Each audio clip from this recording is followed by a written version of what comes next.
My name's Seth. I'm back again for another cool, exciting video on my my little Rawrr Mantis build I got going here. This one might just be a little cherry on top for the big Mantis, that is, for the long one. Today I'm going to show you how just this little dongle, this little $100 and some odd dongle, can help tie together your whole build and help you reach just a little more power, baby. So without further ado, I'll get this bike tilted so we can see it better. A little disassembly required, nothing crazy. It's all about plug and play, baby, so let's get into it. Alright, so this video is pretty self-explanatory compared to my last one. This install will be a little bit easier. It's literally, like I said, plug and play, 4 connections, and they kind of make it dummy proof, so you can't mess it up, and I'll show you which wires go to where. So first off, you're going to power your bike on, unlatch your seat, turn your breaker off, power your bike off, and unplug your bike. This ensures that nothing's going to shock you, per se. Leave the battery in, it doesn't matter. Next, we're going to take this plate cover off, ignition cover off, and once again, that's very easy. All the tools you'll need for this project are actually provided in the toolkit you get for the Rawrr Mantis if you bought one brand new like I did. So thank you, Rawrr, for providing enough tools to actually have fun. Ignition comes off. We can kind of just let that dangle majangle, right? Next step, as you see these connectors, find those on your bike. Perfect. So what we're going to do is actually unplug that guy. All right. Right here. So it's the blue and green wire. I'm going to unplug that. And we're going to use both those plugs, so don't hide them. Next step is to kind of get your rig situated kind of like so. So this is kind of free floating. And what you want to do, you kind of want to stuff this up there. So think of it kind of laying in kind of like that, right? So what we're going to do, find the plugs that we stuck through here, and it's just a direct plug in to those ones that we unplugged previously, right? So you can't mess it up. It only goes one way. There's probably a little arrow you can line up with. I happen to be blind. Not really, but sure feels that way sometimes. Just kind of tuck in what you can. And keep in mind, you have to have room for this ignition cover coming back in, right? So it kind of goes in there. Flip this guy back over and take your blue and yellow and you plug it into this old blue and green. And it only goes in one way. Pretty chill. And take your other one, and it's kind of tough to get in here, but that existing plug down there, you want to plug it in to that guy. Be careful, these wires are pretty small and delicate. Kind of tuck those in like so. I might run mine off to this side just because there seems to be more real estate going on over there. So as you can see, we're tucked up nice and good there, and we can go ahead and put it back together just same way we took it apart. All right, now that we've got this thing all back together, we can go ahead and fire up the app, and I can kind of give you a tour of what to expect and how to adjust things within the app. So let's check it out. So once you have the dongle installed, you can go ahead and download the Rawrr app. Once you have that open, turn the key on your bike and you'll be able to connect. The first page will be kind of basic stuff like configure kickstand sensor and brake sensor. I have both of these disabled. Configure we'll get into in a minute. This next page is these other two pages are kind of more like a tech support kind of thing. You can easily reach out to Rawrr, you can check your firmware, all that good stuff. We're going to go into configure here, and this is where you're going to get into tuning. You know, you have it'll show all your power levels and stuff for tune 1 through sport. As you can see, my settings here, that's pretty cool. The advanced tuning is kind of where things feel a little more serious. The torque is kind of how you feel like right off the throttle.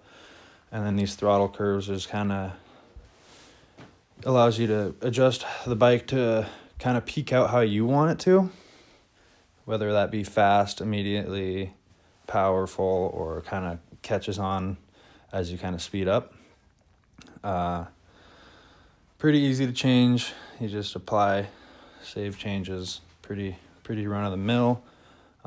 These are kind of where my settings are at. I will go ahead and adjust them as I feel, just to kind of play around. I have found that this works great with that heavy rear tire.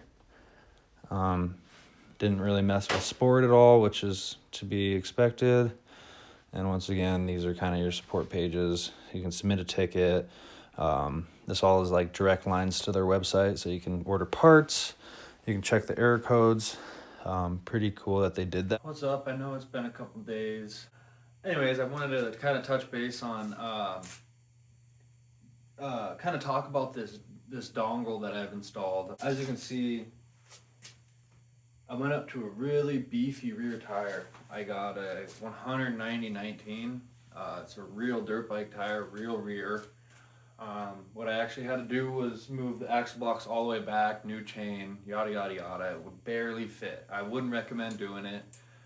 The only reason I did it is because I'm me and I wanted to see if it worked. With having a bigger tire, you're going to have more weight, and so you're going to kind of experience some power loss, torque loss, acceleration loss. You're just kind of notice that thing's a little heavier back there, and so that's kind of why I wanted to install the dongle, so I could kind of counteract the weight by adjusting the tunes, giving them like 5% more torque and power, a little bit on the throttle, just so it felt linear still, and not so juddery. I still may re-sprocket it in the future, just for increased torque. I'm not too worried about top speed. Going 55 isn't something I typically enjoy doing, let alone do really ever. I just don't need that much speed for what I do. It's cool. It's cool to say that your bike does that, but when are you ever doing it? So anyways, yeah, the things that I've experienced with this dongle is it's super cool because on the fly you can pull up your phone, adjust the thing. I added more power to counteract that rear tire, and it's been pleasant. I've definitely noticed changes in the tune.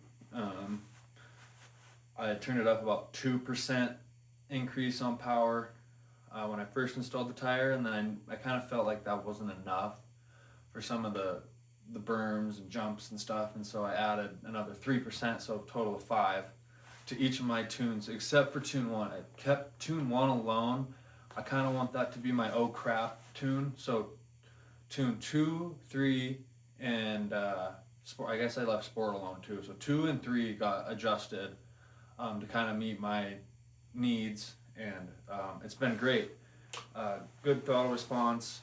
I'm still able to wheelie with that fat tire, and I add a little more aggressive throttle because I like to get on there a little, huh? It's been super cool. I would definitely recommend the dongle for someone who's looking to unlock their bike just that much more and have that much more fun. For the money, it's a very noticeable upgrade. $150, $160, and you get to tweak your tune, a little more power. You can feel that motor working a little more. That's pretty dang cool for 150 bucks. I mean, a lot of these other bikes that you can buy, they don't come with an adjustable controller like the Suron, for example. You have to go buy a BAC 8000 or a Torp or a Titan or a Muxin, right, to be able to adjust the power. This you get to kind of do from your phone. Granted, it's not like you don't get to adjust phase amps and field weakening and all that, but I kind of like it. I kind of like this dongle that Rawrr provides.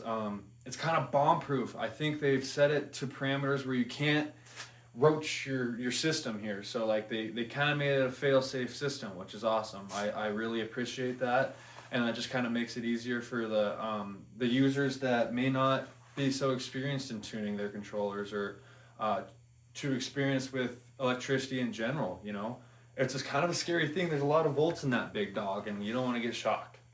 With this dongle, you can adjust the speed. However, it is not something you can adjust speed to be faster than what they kind of come stock. So you can't be like, hey, I want this thing to do 65. Let me adjust the speed for that. No, we can't do that. It's more of, I can adjust tune 2 to be faster, or I can adjust tune 1 to be faster. I'm not adjusting the top speed of the bike. I'm just adjusting the tune top speed, right? And that's something that I think some people are maybe misinformed about. I hate talking to a camera. I'm so bad at talking to a camera, so forgive me. The Mantis rear brake has been great. I've tested it for about 2 weeks now. One thing I will note is I do not think I'm a fan of their master cylinder they send you. I actually ordered like a Brembo one because I think that's going to be a little better. It just doesn't seal. The top cap leaks, and that's a big thing for me. You know, you get it all over your pants. You could get it on your paint, and dot 4 is corrosive, so you don't want to be getting that everywhere. So I've ordered a new one of those. That should be here by early December. I can slap that on and kind of do a review on it. I don't think you guys are going to want a review on that. I'm still holding true to the rear brake. It's great. I've enjoyed it. It's a lot better than, say, the stock one. I'm still not experiencing fade. Good. I'm still getting good bite. It's just been consistent, smooth. I'm a big fan. I think they can just kind of work in their better levers and master cylinders, and I think they'd have a great deal going for them.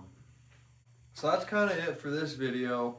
I know it was really short, maybe not interesting, although I did feel that I had to make something about it, put it out there in my own words. Maybe someone else that's watching this can understand or pick up on something that I said that maybe wasn't in another video. It's a great mod. I highly recommend it to any owner of a Mantis that doesn't have it already installed in, like, say, their Mantis X. It's going to open up a lot for you. You're going to feel a lot more torque coming out of that Mantis motor, which is cool, really fun, super interesting that they're able to do that, and not a lot of companies out there are. It just kind of goes to show that maybe some other companies are beating around the bush on you. No, I'm happy with it.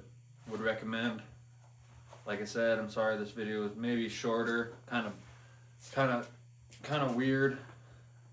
I'm still working out the kinks, trying to come up with ideas on the bike. My next video, I'm probably going to go into maybe a review. Now that I've got quite a bit of miles on this thing, I've kind of tested out some of the mods that have came out. I've kind of stockpiled a bunch of pros and cons of the bike, things that I do like, things that I don't like, things that I don't use but are nice to have for future or other builds. Yeah, no, it should be a good video next week. Hopefully a little more exciting than this one. But I felt like I had to make this video just so that it was out there, someone could watch it, maybe, like I said, pick up on a point that I said that maybe another video didn't. I think there's only maybe one video out there, maybe two, of the kind of in-depth look at it. I'll pop up a screenshot maybe of my tunes so you can kind of see what I'm feeling. Like I said, my tune 1 is kind of my oh crap I'm out of battery tune. Tune 2, a power saving but fun tune. I can still go out and have plenty of fun and do the things I like to do, but just a little less power. Tune 3 is that happy medium that you kind of want, where you just got all the power, but you know. And then tune sport, or my sport mode, I don't generally go into unless I'm hill climbing. I didn't adjust that. There's nothing to adjust, kind of thing. Thank you, Rawrr.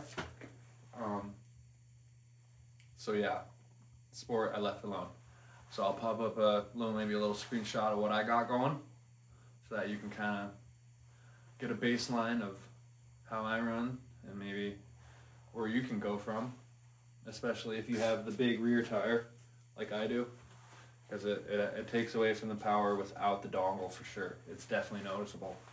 To be expected though. I mean, no discredit to Rawrr. I mean, that's my foolish self putting a heavy tire onto an e-bike. So yeah, thank you guys for watching. If you haven't already, I would really appreciate it if you hit that subscribe button, hit that like button, and give me a comment. Give me a comment, guys. I love the comments. I want to know what you guys want to see, what you guys think of my videos. I'm sure I can stop saying so many times, so maybe one of you guys can take a count on how many times I say it. That would be kind of funny. But until the next one, have a great week, stay safe, and wear a helmet.